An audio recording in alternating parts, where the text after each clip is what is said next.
Hi, this is Priya. Welcome to My TV News. ముందుగా వార్తల్లోని ముఖ్యాంశాలు. భారత నారీ శక్తిని సవాల్ చేసి ఉగ్రవాదులు వినాశనం కొని తెచ్చుకున్నారన్న ప్రధాని. భోపాల్లో రాణి అహల్యాబాయి 300వ జయంతి వేడుకల్లో ప్రసంగించిన నరేంద్ర మోడీ. డాక్టర్ బిఆర్ అంబేద్కర్ కోనసీమ జిల్లాలో పర్యటించిన సీఎం చంద్రబాబు. కాట్రేనికోన మండలం చెయ్యేరులో పింఛన్ల పంపిణీ. ధనిక రాష్ట్రాల కంటే ఏపీలోనే ఎక్కువ పెన్షన్లు ఇస్తున్నామన్న ముఖ్యమంత్రి.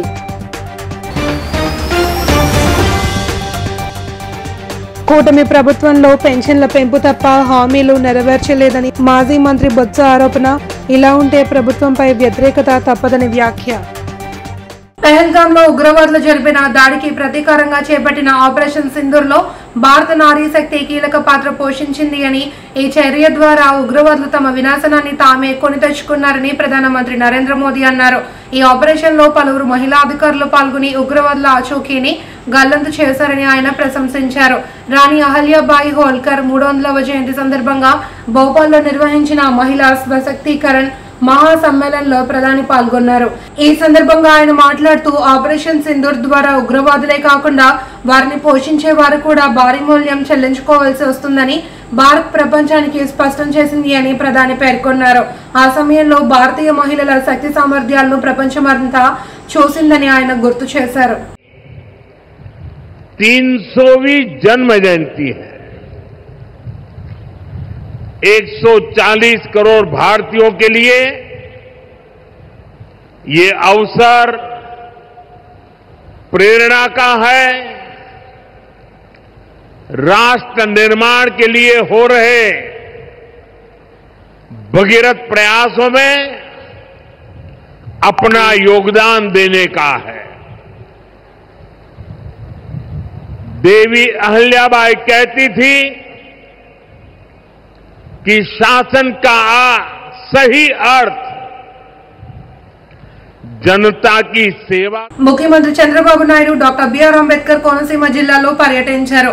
ముమ్మిడివరం నియోజకవర్గం కాట్రేనికోన మండలం చెయ్యేరులో పెన్షన్ల పంపిణీలో పాల్గొన్నారు. లబ్ధిదారులు ఇళ్లకు వెళ్లి పెన్షన్లు అందజేశారు. అనంతరం చెయ్యూరులో ఏర్పాటు చేసిన సభలో సీఎం చంద్రబాబు మాట్లాడారు. పెన్షన్లు పెంచుతామని చెప్పి ఇచ్చిన మాట నిలబెట్టుకున్నామని చంద్రబాబు అన్నారు. ఇచ్చిన హామీ ప్రకారం పెన్షన్లను 3,000 నుండి 4,000కు పెంచామని, కూటమి ప్రభుత్వం అధికారంలోకి వచ్చిన ఏడాది కాలంలోనే పింఛన్ల కోసం 34,000 కోట్లు ఖర్చు చేసినట్లు తెలిపారు. పేదలకు ఎప్పటికప్పుడు పింఛన్లు పెంచిన ఘనత టీడీపీకి దక్కుతుంది అని ముఖ్యమంత్రి అన్నారు. 3 నెలలకు ఒకసారి ఇచ్చే పింఛన్లలో అదనంగా 9,176 మందికి ఇచ్చామన్నారు. దేశంలోని ఏ రాష్ట్రంలో కూడా ఈ స్థాయిలో పింఛన్లు ఇవ్వడం లేదని తెలిపారు. అన్ని సమస్యల్ని అనలైజ్ చేస్తున్నాం. అన్ని కూడా రికార్డ్ అయిపోతాయి. ఆఫీసర్లు తప్పు చేసిన రికార్డ్ అవుతాయి. మీరు గొంతెమ్మ కోరిన రికార్డ్ అవుతుంది. జెన్యూన్గా ఉంటే మాత్రం మీ చంద్రన్న సిబిఎన్ మీతోనే ఉంటాడని మరొక్కసారి హామీ ఇస్తున్నా. కాబట్టి మీరు ఎప్పుడన్నా ఊహించారా వాట్సాప్ గవర్నెన్స్ లో మీ పనులు అవుతాయని ఆలోచించారా? ఏమమ్మా ఆలోచించారా మీరు అడుగుతున్నా. అదే ఈ ప్రభుత్వం యొక్క ప్రత్యేకత. ఇంకొక మాట కూడా చెప్తున్నా, నన్ను మోసం చేయాలంటే మాత్రం నేను మోసపోను. ఈ విషయం కూడా మీ అందరికీ స్పష్టంగా చెప్పేస్తున్నా. ప్రతి ఒక్కరికి ఆధారం ఉందా లేదా తెలుసా ఉన్నాను అడుగుతున్నా మిమ్మల్ని. మాకు ఆధార్ తెలిసిన చేలిపైకెత్తండి. అందరికీ తెలుసు. ఇంకా డూప్లికేషన్ లేదు, మోసాలు లేవు. మీ ఆధార్ని బేస్ చేసుకొని మీకు ఏ పనైనా చేస్తా. 2, మీ ఆధార్ని బేస్ చేసుకుని మీ కుటుంబాన్నంతా ఒకటిగా తీసుకొస్తున్నా. ఎంతమంది ఆ కుటుంబంలో ఉన్నారో ఆలోచిస్తున్నాను. అందరినీ పెట్టి ఆ తర్వాత మీ ఇల్లు కూడా జియో ట్యాగింగ్ చేస్తున్నా. రేపు మీకు ఏదైనా వరద వచ్చిందంటే మీ ఇంటికి తిండి పంపించాలంటే ఇప్పుడు మా ఎంఆర్ఓనో తహసీల్దారో ఎత్తుకుంటూ వస్తున్నారు. కానీ రేపు డ్రోన్ పెట్టి ఫోన్ చేసి మీ ఇంటి మీదకే పంపిస్తా. కడపలో టీడీపీ అట్టహాసంగా నిర్వహించిన మహానాడు ఒక ఫార్స్ లా ముగిసింది అని శాసనమండలి ప్రతిపక్ష నేత బొత్స సత్యనారాయణ ఆగ్రహం వ్యక్తం చేశారు. విశాఖపట్నం క్యాంప్ కార్యాలయంలో మీడియాతో మాట్లాడుతూ ఎన్నికలకు ముందు చేసిన మోసాన్ని ఏడాది పాలన తరువాత మరోసారి ఈ మహానాడు ద్వారా మోసం చేసేందుకు ప్రయత్నించారని మండిపడ్డారు. మహానాడు ద్వారా ఈ రాష్ట్ర ప్రజలకు అధికార పార్టీగా తెలుగుదేశం ఏం చెప్పిందో స్పష్టం చేయాలి అని డిమాండ్ చేశారు. ఏడాది అసమర్థ పాలనలో వైఫల్యాలను కప్పిపుచ్చుకునేందుకు సభ్యత మరచి దారుణమైన భాషతో వ్యక్తిగత దూషణలు చేసేందుకే మహానాడు పరిమితం చేశారని ధ్వజమెత్తారు. చివరికి రాష్ట్రంలో 10వ తరగతి పరీక్షలు రాసిన విద్యార్థులు జవాబు పత్రాలను కూడా సరైన విధంగా మూల్యాంకనం చేయించలేని స్థాయికి విద్యాశాఖ తీసుకెళ్లిన ఘనత కూడా కూటమి ప్రభుత్వానికే దక్కుతుందన్నారు. ఆ విషయాలు చెప్పుకుంటారు. కానీ ఇక్కడ ఒక దురదృష్టం ఏంటంటే అధికారంలో ఉండి తెలుగుదేశం పార్టీ కూటమి ప్రభుత్వం ఈ సంవత్సర కాలం ఏం చేసిందో చెప్పుకోలేక ఎంతసేపు ఆడిపోసుకుని ఆత్మస్థుతి పరనంద అనే సామెతగా వాళ్ళని వచ్చి పోడుకుంటూ ఎంతసేపు వైసీపీ పార్టీని జగన్మోహన్ రెడ్డి గారిని అందులో ఉన్న నాయకుల్ని మరి వాళ్ళని కించపరుస్తూ స్థాయి లేని సభ్యత లేకుండా వారు మాట్లాడిన భాష రాష్ట్ర ప్రధానికి అంతా కూడా చూశారు. సూటిగా అడుగుతున్నాను ఆ పార్టీని, ఆ నాయకుల్ని. కూటమి ప్రభుత్వం అందజేస్తున్న ఎన్టీఆర్ భరోసా సామాజిక భద్రతా పెన్షన్లతో నిరుపేదలకు భరోసా అందిస్తున్నామని రాష్ట్ర పర్యాటక సాంస్కృతిక సినిమాటోగ్రఫీ మంత్రి కందుల దుర్గేష్ తెలిపారు. తూర్పుగోదావరి జిల్లా నిడదవోలు పట్టణంలోని 4-8వ వార్డులో పర్యటించిన మంత్రి దుర్గేష్ ఇంటికి వెళ్లి స్వయంగా లబ్ధిదారులకు పెన్షన్లు పంపిణీ చేశారు. జూన్ 1వ తేదీ ఆదివారం సెలవు దినం కావడంతో ఒకరోజు ముందుగానే పెన్షన్లు పంపిణీ చేస్తున్నామన్నారు. ఆమె ఆరోగ్యం బాలేదు, మీరిచ్చే 4,000 తోటి నాకు సరైనటువంటి మందులు ఆ సౌకర్యాన్ని ఏర్పాటు చేసుకోగలుగుతున్నటువంటి మాట అనిపిస్తుంది.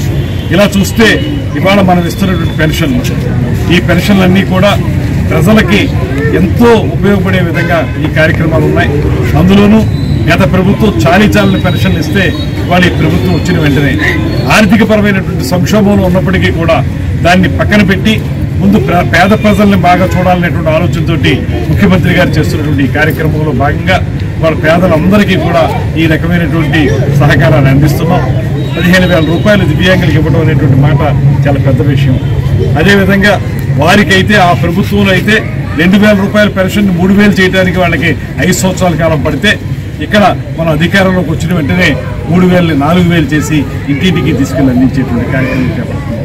వారు ఆ రోజున మనం ఈ పెన్షన్ అనౌన్స్ చేసినప్పుడు ఆ ప్రభుత్వంలో ఉన్నటువంటి ప్రభుత్వం ఒక మాట అన్నారు, ఇది ఇంటింటికి వెళ్ళి ఎవరో ప్రతి ఇంటికి వెళ్ళి ఇచ్చే కార్యక్రమం ఉండదు, మీరే వెళ్ళి తెచ్చుకోవాల్సి ఉంటుంది అనేటువంటి దుష్ప్రచారాన్ని వాళ్ళు చేశారు. అయితే ఇవాళ ప్రతి ఒక్కరిని నేను అడుగుతా ఉన్నాను, పెన్షన్ అందుకుంటున్న వాళ్ళని, మీకు అధికారులు వచ్చిస్తున్నారా, మీరు వెళ్ళవలసి వస్తుందా అనేటువంటి మాట చెప్తే అధికారులే వచ్చి మా ఇంటికి వచ్చి మాకు ఇస్తున్నారు అనేటువంటి మాట చెప్తున్నారు. అంటే సంతృప్తి స్థాయి, సాటిస్ఫాక్షన్ లెవెల్ చాలా ఎక్కువగా ఉందనేటువంటి మాట కూడా అర్థమవుతుంది. రాబోయే రోజుల్లో కూడా ఇవన్నీ తల్లికి వందనం కార్యక్రమాన్ని రేపు స్కూళ్లు తెరిచే సమయానికి ఏర్పాటు చేయడం, ఆగస్టు 15వ తారీఖు నుంచి ఉచిత బస్సు కార్యక్రమాన్ని ఏర్పాటు చేయడం, ఇప్పటికే దీపం పథకం ఏర్పాటు చేసాం. అలాగా ఏవైతే మనం సూపర్ 6 పథకాలని ఆ రోజున ఎన్నికలకు ముందు ప్రకటించామో అవన్నింటినీ కూడా ఒక్కొక్కటిగా అన్నింటినీ కూడా. రాష్ట్రంలో రెడ్ బుక్ పాలన పరాకాష్ఠకు చేరిందని, ఏడాది పాలనకే కూటమి ప్రభుత్వానికి ప్రజలు పాడకట్టే పరిస్థితి తెచ్చుకున్నారని వైఎస్ఆర్సీపీ స్టేట్ కోఆర్డినేటర్ సజ్జల రామకృష్ణారెడ్డి మండిపడ్డారు. నెల్లూరు సెంట్రల్ జైల్లో అక్రమంగా నమోదు చేసిన మైనింగ్ కేసులో రిమాండ్లో ఉన్న మాజీ మంత్రి కాకాని గోవర్ధన్ రెడ్డిని ఆయన పరామర్శించారు. అనంతరం జైలు బయట మీడియాతో మాట్లాడుతూ అక్రమ కేసులను బనాయించి వైఎస్ఆర్సీపీ నేతలను అరెస్ట్ చేయడం ద్వారా రాష్ట్రంలో ఓ అరాచక పాలనను సాగిస్తున్నారని ఆగ్రహం వ్యక్తం చేశారు. ఇలాగే గత ప్రభుత్వంలో తాము కూడా చేసి ఉంటే చంద్రబాబు 3 నెలలకే జైలుకు వెళ్లేవారన్నారు. అధికారం ఉందని ఇప్పుడు కేసు నమోదు చేస్తున్న అక్రమ కేసుల పర్యవసనాలు తీవ్రంగా ఉంటాయనే విషయాన్ని చంద్రబాబు లోకేష్ లో గ్రహించాలని హెచ్చరించారు. అంటే ఏదైనా కేసులో ఆధారాలుంటే దాని మీద ఎంతవరకైనా పోవచ్చు. ఎంతో కొంత పొగ ఉంటే నిప్పు ఉందని చెప్పి దాని మీద పోయి చేయడంలో కూడా అభ్యంతరం లేదు. కానీ అసలు ఏమీ లేకుండా కల్పిత కథలన్నీ కలపడము, ఓ స్క్రీన్ ప్లే తయారు చేయడము, పాత్రలు సృష్టించడము, వాళ్ళ ఎల్లో మీడియాలో ఒక వారం 10 రోజులు నెల రోజులు నడపడం, ఆ తర్వాత వాళ్ళని ఎక్కడో పట్టుకొని కన్ఫెషన్ అని రాసుకోవడం, ఆ తర్వాత దానికి సంబంధించి ఏదో సెక్షన్లు పెట్టి ఎఫ్ఐఆర్ తయారు చేయడం. అది 10 ఏళ్ల క్రితంలో 5 ఏళ్ల క్రితంలో ఎప్పుడైనా సరే ఆ కాగితాలన్నీ పెట్టేసుకుని ఈ పత్రికల్లో వచ్చినప్పటికీ జనం లేదు మెదడులలోకి ఎక్కించిన. తూర్పుగోదావరి జిల్లా రాజమండ్రి నగరంలోని 41వ వార్డు పరిధిలో కోటిలింగాలపేటలో వర్షం కురిస్తే గంటల కొద్దీ నీట మునిగే ప్రాంతంలో అక్కడి సమస్యకు శాశ్వత పరిష్కారం చూపించామని ఎమ్మెల్యే ఆదిరెడ్డి శ్రీనివాస్ చెప్పారు. పేపర్ మిల్ సిఎస్ఆర్ నిధులు 1,20,00,000తో పైప్ లైన్ వేసి కొత్త పంపింగ్ స్టేషన్ ఏర్పాటు చేసి ముంపు సమస్యకు శాశ్వత పరిష్కారం చూపిస్తున్నామని ఆదిరెడ్డి అన్నారు. ఈ ఏడాది అదనంగా మరో 80 లక్షలు అంటే 1,60,00,000 ఇచ్చారని ఎమ్మెల్యే పేర్కొన్నారు. సుమారు 2.40 కోట్లతో పూలే అంబేద్కర్ కమ్యూనిటీ హాల్ అభివృద్ధి చేసే బాధ్యత కూటమి తీసుకుంటుందని ఎమ్మెల్యే చెప్పారు.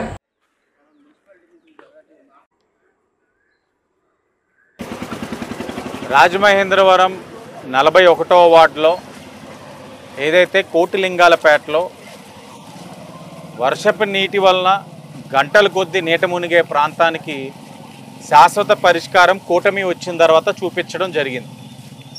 దశాబ్దాలుగా ప్రతి ఒక్కరికి సమస్య ఏంటన్నా తెలుసు, పరిష్కరించడంలోని నిర్లక్ష్యం. గత 5 సంవత్సరాలు వైఎస్ఆర్ కాంగ్రెస్ పార్టీ వాళ్ళు అనేక సందర్భాల్లో ఇక్కడికి వచ్చారు. ఇక్కడ స్వామివారి యొక్క రథోత్సవం కార్యక్రమం చేసేవారు, పువ్వులు అయిపోయినాయి అయ్యండి అని రథం ఎక్కేవారు, అక్కడ చాలా చేశారు. కానీ ఇన్ని చేశారు కానీ ప్రజల సమస్యలు ఏంటని ఏ రోజు అడగల. ఇప్పుడు మేము ఆ పువ్వులు అయిపోయింది కూడా వాళ్ళే గుర్తు చేస్తున్నారు. అన్ని డాబు కబుర్లు చెప్పారు కానీ పని అవ్వలేదు, ఇప్పుడు అవుతుందని. పని అవ్వడంలో కూడా ఇక్కడ ఒక విశిష్టత ఉంది. కార్పొరేషన్ నిధులతోటి, అంటే కార్పొరేషన్ నిధులు అంటే నేను గత ప్రభుత్వంలో ఉన్న వాళ్ళు కష్టపడి డబ్బులు తెచ్చింది ఏమి లేదు. కార్పొరేషన్ నిధులు అంటే స్వతహాగా నగరంలో ఉన్న ప్రజలు ట్యాక్స్ రూపంలో కట్టిన డబ్బు, వివిధ రూపాల పన్నుల రీత్యా వసూలు చేసిన డబ్బు, ఆ డబ్బుతోటే చేసే అభివృద్ధి కార్యక్రమాలే గత 5 సంవత్సరాలని 10 నెలలైనా. కానీ ఇక్కడ విశిష్టత ఏంటంటే సిఎస్ఆర్ ఫండ్స్ కింద మేము తీసుకొచ్చాం. గత 5 సంవత్సరాలు వైఎస్ఆర్ కాంగ్రెస్ పార్టీ వాళ్ళు సిఎస్ఆర్ నిధులు తెచ్చింది ఏమీ లేదు. పేపర్ మిల్లు ఉందంటే పేపర్ మిల్లుతోటి ఎంతసేపు మంతనాలు చేసి బ్యాగులు తీసుకున్నారే కానీ వాళ్ళ దగ్గరించి సిఎస్ఆర్ నిధులు తెచ్చి పేపర్ మిల్ పక్కనే నివసిస్తున్న ప్రజలకు ఉపయోగపడే కార్యక్రమం ఏ రోజు చేయలే. మేము అధికారంలోకి వచ్చిన తర్వాత 1,20,00,000 ఏపీ పేపర్ మిల్ దగ్గరించి సిఎస్ఆర్ నిధులు, కొత్త పంప్ హౌస్ నిర్మించుకున్నాం, కొత్త పైప్ లైన్ ఏదైతే వేసుకొని.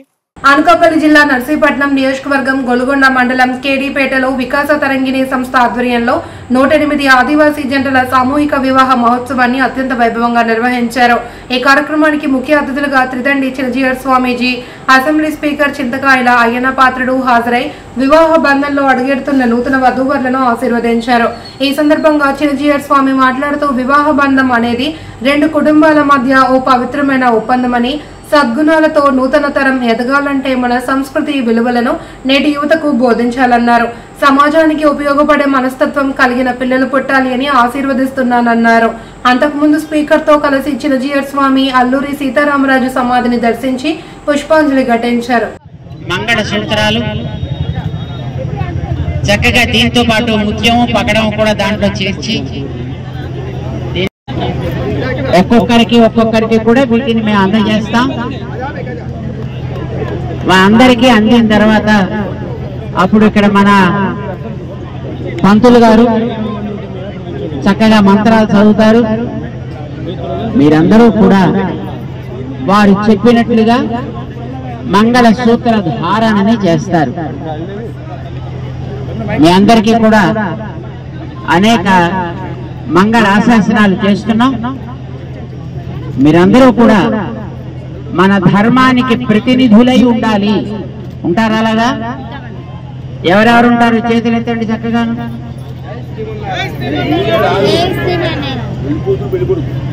పెళ్లి కూతురు పెళ్లి కొడుకు అందరూ చెప్పండి ఒకసారి. మేము మన సనాతన వైదిక ధర్మానికి ప్రతినిధులుగా ఉంటాము. మాలా ప్రతినిధులుగా ఉండగలిగే మంచి సంతానాన్ని జన్మనిస్తాము. మన ధర్మాన్ని, మన దేశాన్ని సదా రక్షించుకునే బాధ్యతలో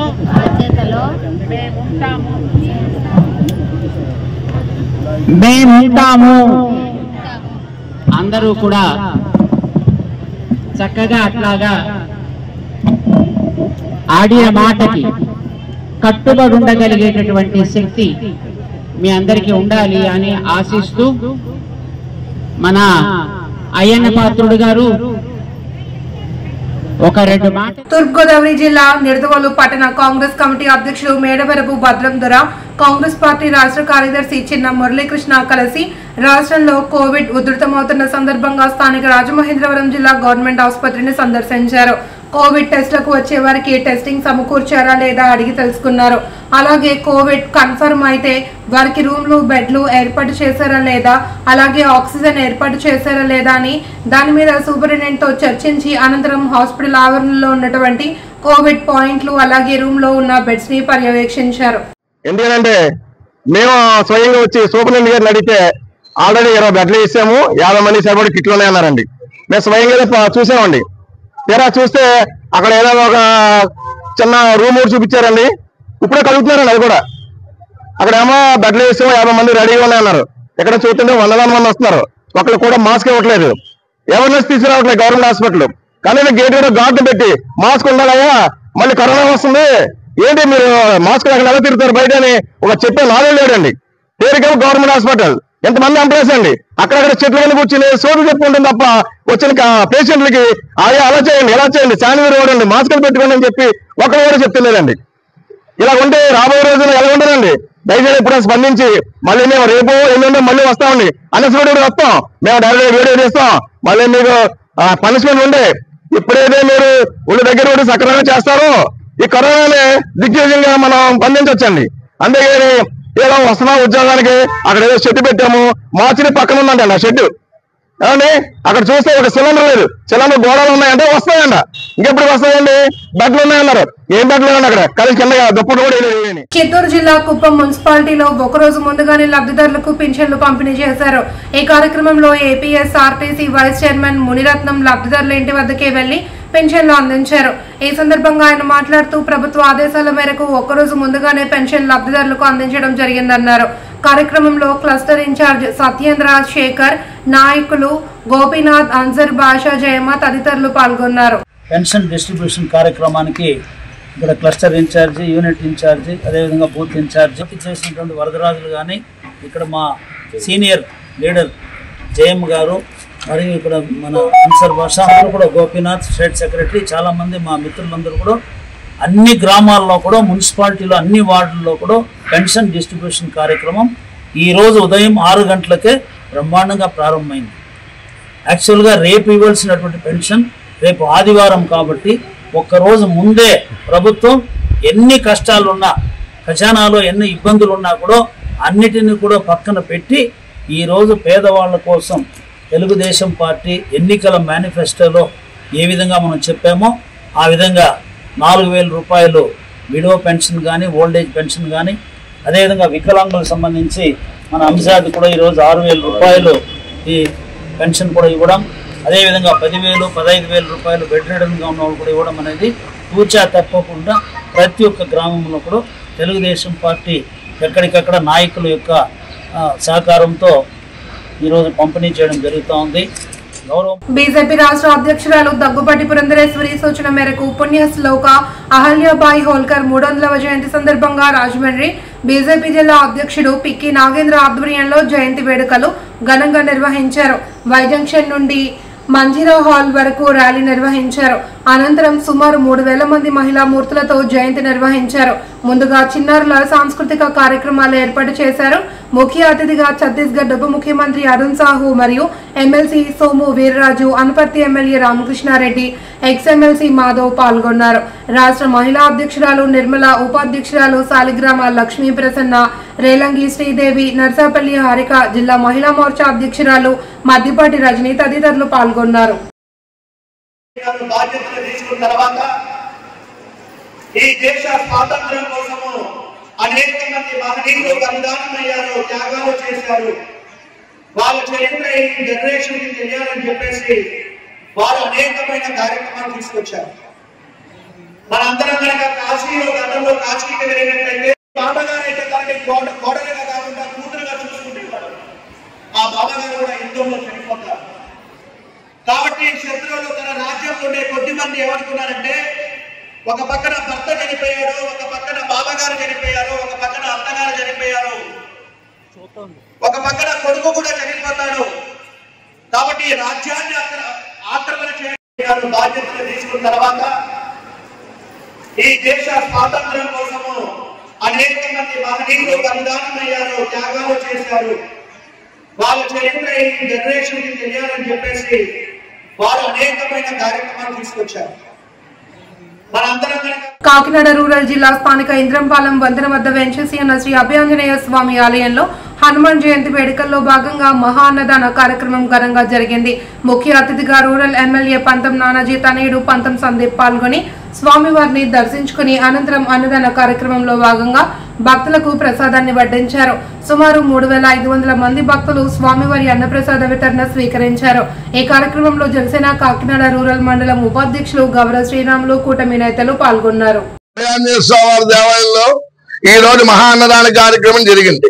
కావున చాలా మంది భక్తులు వచ్చి స్వామివారికి దర్శనం చేసుకుని ఆ స్వామి యొక్క ప్రసాదాన్ని తీసుకున్నారు.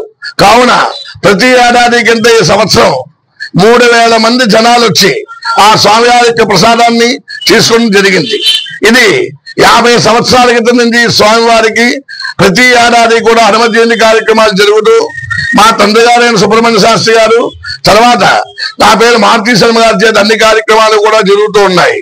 అలాగే ఈ యొక్క కమిటీలో ఈ రోజు పంతం నానాది గారైన కుమారుడు వెంకటేశ్వరరావు గారు ఈ యొక్క అన్నదానం ఇచ్చార్థంగా వచ్చి స్వామివారికి దర్శనం చేసుకుని దీనికి పునర్నిర్మాణం చేద్దామని సంకల్పం చేసినారు.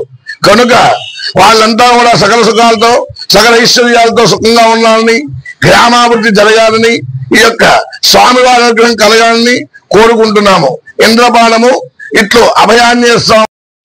నా పేరు గౌరవ శ్రీరాములు, ఇంద్రపాలెం జనసేన మండల ఉపాధ్యక్షులు.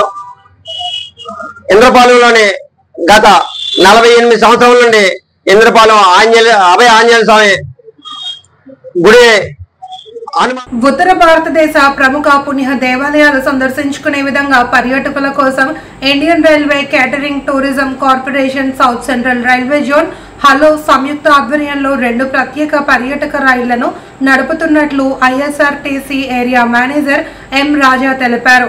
పర్యాటకులను ప్రోత్సహించేందుకు వారికి ప్రయాణం, పుణ్య దేవాలయాల సందర్శన, వసతి, బీమా, భద్రతా ఏర్పాట్లు ఒకే వేదిక ద్వారా కల్పిస్తున్నట్లు ఆయన రాజమహేంద్రవరంలో తెలిపారు. భారత్ గౌరవ్ టూరిస్ట్ రైల్ పేరు మీద చేపట్టే ఈ పర్యాటక రైలు ఈ నెల వచ్చే నెల 14వ తేదీన సికింద్రాబాద్ నుండి అయోధ్య, కాశీ పుణ్యక్షేత్రాల మీదుగా వారణాసి, ప్రయాగ్రాజ్, రామ జన్మభూమి, త్రివేణి సంగమం, నైమిసారణ్యం వరకు సందర్శించుకోవడం జరుగుతుందన్నారు. ఈ ట్రైన్ 14వ తేదీ నుండి 22వ తేదీ వరకు 9 పగళ్లు 8 రాత్రులు పర్యటన ఉంటుందన్నారు. సమావేశంలో ఐసీటీసీ అసిస్టెంట్ మేనేజర్ బాలాజీ పాల్గొన్నారు. ఐఆర్సిటిసి ద్వారా Bharat Gaurav special tourist train ని నడపడం జరుగుతుందండి. ఈ ట్రైన్ ఈ నెల 14వ తారీఖున సికింద్రాబాద్ లో బయలుదేరి విజయవాడ, ఏలూరు, రాజమండ్రి, సామలకోట, తొని మీదుగా వారణాసి, అయోధ్య, ప్రయాగ్రాజ్ మరియు నైమిషారణ్య ఈ ప్లేసెస్ ని ఈ టూరిస్ట్ ట్రైన్ లో ఈ ప్యాకేజ్ లో భాగంగా కవర్ చేయడం జరుగుతుంది. ఈ ట్రైన్ లో 3 తరగతుల్లో అకామిడేషన్ ని ప్రొవైడ్ చేయడం జరుగుతుంది. సెకండ్ ఏసీ, థర్డ్ ఏసీ మరియు స్లీపర్ కోచ్. అలాగే ఈ ప్యాకేజ్ లో ఏమేమి ఇంక్లూడ్ అవుతాయి అంటే total food, accommodation, travel and local accommodation and local transport మొత్తం అన్ని కూడా ఇదే ప్యాకేజ్ లో టోటల్ గా ఇంక్లూడ్ అయి ఉంటుంది. ఈ ట్రైన్ లో ప్రత్యేకమైన ప్యాంట్రీ కార్ సర్వీస్ ఏర్పాటు చేయడం జరిగింది. సో ప్రయాణిస్తున్న ప్రయాణికులందరికీ వేడివేడిగా ఫుడ్ ని అదే ప్యాంట్రీ కార్ లో వండి వాళ్ళకి సప్లై చేయడం జరుగుతుంది. అలాగే ప్రతి కోచ్ కి కూడా ఒక సెక్యూరిటీ గార్డ్ అండ్ అటెండెంట్ అందుబాటులో ఉంటారు. సో అందరూ ఈ యొక్క సదుపాయాన్ని ఉపయోగించుకొని ఈ ప్యాకేజ్ ద్వారా. ఆంధ్రప్రదేశ్ ప్రభుత్వం చౌక డిపోల ద్వారా నిత్యావసర వస్తువులను పంపిణీ చేయాలి అని నిర్ణయించిన నేపథ్యంలో విశాఖ జిల్లా గాజువాక ప్రాంతంలో రేషన్ షాప్ డీలర్లతో తహసీల్దార్ శ్రీవల్లి ప్రత్యేక సమావేశం ఏర్పాటు చేశారు. ప్రభుత్వ ఆదేశాల ప్రకారం డీలర్లు నడుచుకోవాలి అని సూచించారు. ప్రతి నెల 1వ తేదీ నుంచి 15వ తేదీ వరకు రోజు ఉదయం సాయంత్రం వేళల్లో డిపోలు తెరిచి సరుకులు పంపిణీ చేయాలి అని తెలిపారు. 65 ఏళ్ల వయస్సు కలిగిన వృద్ధులకు ఇంటి పట్టునే రేషన్ అందించాలి అని సూచించారు. నిబంధనలను తప్పనిసరిగా పాటించాలన్నారు. ప్రజా పంపిణీ వ్యవస్థ ద్వారా అర్హులైన లబ్ధిదారులకు రేషన్ సరుకులు సక్రమంగా అందేలా చర్యలు తీసుకుంటున్నట్లు తహసీల్దార్ తెలిపారు. అందరూ డీలర్స్ ఎవరైతే ఉన్నారో గాజువాక పరిధిలో ఉన్న అందరు డీలర్స్ మీటింగ్ పెట్టడం కూడా జరిగింది. సో రేపటి నుంచి వాళ్ళు ఏ విధమైన విధి విధానాలు అనేవి వాళ్ళు ఫాలో అవ్వాల్సి ఉంటుందో ప్రతి ఒక్కటి కూడా వివరించడం జరిగింది. ఈ యొక్క ఎఫ్పీ షాప్స్ ఏవైతే ఉన్నాయో అవి మార్నింగ్ 8 నుంచి మధ్యాహ్నం 12 వరకు, అలాగే సాయంత్రం 4 నుంచి 8 వరకు కూడా పనిచేస్తాయండి. ప్రజలందరూ కూడా ఈ విషయాన్ని గమనించాల్సిందిగా కోరుతున్నామండి. సో 1 నుంచి 15 వరకు కూడా, ఫస్ట్ తారీఖు నుంచి 15 వరకు కూడా ఈ యొక్క రేషన్ అనేది పంపిణీ చేయబడుతుందండి. ఏ కార్డ్ హోల్డర్స్ ఎక్కడ వారి దగ్గరలో ఉన్న ఈ ఎఫ్పీ షాప్ నుంచి వాళ్ళు రేషన్ తీసుకోవచ్చండి. దయచేసి ఈ విషయాన్ని కూడా గమనించగలరు. అలాగే ఈ యొక్క 65 ఇయర్స్ అబవ్ ఉన్న వాళ్ళు, అలాగే డిజేబుల్డ్ పర్సన్స్ అంగవైకల్యం ఉన్న వాళ్ళకి కూడా వాళ్ళు 1 నుంచి 5వ తారీఖు వరకు వాళ్ళు కోరుకుంటే వాళ్ళ ఇంటికి వచ్చి వారి యొక్క రేషన్ అనేది వాళ్ళు పంపిణీ చేయడం అనేది జరుగుతుంది. ఈ విషయాన్ని కూడా అందరూ కూడా గుర్తుపెట్టుకోవాల్సిందిగా కోరుతున్నాము. అలాగే ఎవరికైనా ఏ విధమైన కంప్లైంట్స్ ఉన్నా కూడా వారి యొక్క షాప్ బయట ఉండే బ్యానర్ మీదనే అందరి యొక్క ఫోన్ నెంబర్స్ అవైలబుల్ ఉంటాయి. దయచేసి ఎవరికైనా ఎటువంటి అసౌకర్యం ఉన్నా కూడా దయచేసి చెప్పగలరు. అలాగే ప్రైస్ లిస్టులు, అలాగే అవైలబిలిటీ ఆఫ్ కమ్యూనిటీస్ అన్నీ కూడా వాళ్ళు డిస్ప్లే చేయడం జరుగుతుందండి. అలాగే మీకు యోగా ఓ అభ్యాసం ఒక అలవాటుగా మార్చుకోవాలి అని తూర్పుగోదావరి జిల్లా జాయింట్ కలెక్టర్ యోగాంధ్ర నోడల్ అధికారి ఎస్ చిన్నరాముడు పేర్కొన్నారు. రాజమహేంద్రవరం స్థానిక ప్రభుత్వ హోమియో వైద్య కళాశాల ఆవరణలో 6వ రోజు యోగాంధ్ర కార్యక్రమం నిర్వహించారు. యోగాపై ప్రజల్లో చైతన్యం కలిగించే దిశగా ప్రతి ఒక్కరూ స్వచ్ఛందంగా భాగస్వామ్యం కావాలి అని రాష్ట్ర ముఖ్యమంత్రి పిలుపు ఇవ్వడం జరిగింది. రాష్ట్ర స్థాయి లక్ష్యాలను సాధించే దిశగా రాజమహేంద్రవరం నగర ప్రజలు, స్త్రీలు, విద్యార్థులు, వికలాంగులు, వృద్ధులు అందరూ కలిసి యోగా సాధన కార్యక్రమంలో స్వచ్ఛందంగా పాల్గొని విజయవంతం చేయాలి అని కోరారు. ఈ కార్యక్రమంలో డిఆర్ఓటి సీతారామమూర్తి, జిల్లా ఆయుర్వేద వైద్యులు, జిల్లా ఆయుష్ అధికారి డాక్టర్ కె రమేష్, యోగాంధ్ర జిల్లా సమన్వయకర్త పి కాజియా, వ్యవసాయ అధికారి ఎస్ మాధవరావు పాల్గొన్నారు. మనమందరం కూడా యోగా ఆంధ్రలో ఉన్నాము కాబట్టి రాజమండ్రి ప్రజలందరూ కూడా రేపు మనం సరస్వతి ఘాట్ దగ్గర భారీగా చేస్తున్నాము. రాజమండ్రి అనేది ఏమిటి అనేది నిరూపించుకోవాలి, అలా గోదావరి నది అనేది నిరూపించుకోవాలి. కాబట్టి ఆ ఘాట్, సరస్వతి ఘాట్ అయితేనేమి, మళ్ళీ తర్వాత గౌతమి ఘాట్ అయితేనేమి, అన్ని ఘాట్లలో మనము యోగా కార్యక్రమం చేస్తున్నాము. స్టేట్ వాళ్ళు మనకు ఒక టార్గెట్ ఇచ్చారు, ఆ టార్గెట్ను మనం నిరూపించుకోవాలి. కాబట్టి అందరూ వస్తే అందరూ కూడా ఫోటోలో కనబడతారు. అలా గోదావరి నది ఏమిటి చూపించగలుగుతాము, చరిత్రలో నిలబడిపోతుంది. కాబట్టి ఆ వీడియోను మనము మన పిల్లలకు, భావితరాల వాళ్ళకు కూడా చూపించడానికి ఉపయోగపడుతుంది. కాబట్టి అందరూ కూడా ప్రతి ఒక్కరు ఇంట్లో ఉన్న గృహిణులు, విద్యార్థులు, వయోజకులు, వృద్ధులు, అందరూ వికలాంగులు అందరూ కూడా అందరూ వచ్చి పాల్గొనాలని భావిస్తున్నాం. కాబట్టి అలాగే యోగా అనేది కూడా నిరూపించుకోవాలి, మన రాష్ట్రం రాజమండ్రి అనేది నిరూపించుకోవాలి. కాబట్టి అందరూ వచ్చి సహకరించాల్సిందిగా కోరుతున్నాం. Thank you. వార్తలోని ముఖ్యాంశాలు.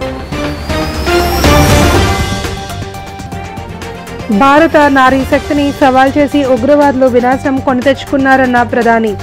భోపాల్లో రాణి అహల్యాబాయి 300వ జయంతి వేడుకల్లో ప్రసంగించిన నరేంద్ర మోడీ. డాక్టర్ బిఆర్ అంబేద్కర్ కోనసీమ జిల్లాలో పర్యటించిన సీఎం చంద్రబాబు. కాట్రేనికోన మండలం చెయ్యేరులో పింఛన్ల పంపిణీ. ధనిక రాష్ట్రాల కంటే ఏపీలోనే ఎక్కువ పెన్షన్లు ఇస్తున్నామన్న ముఖ్యమంత్రి.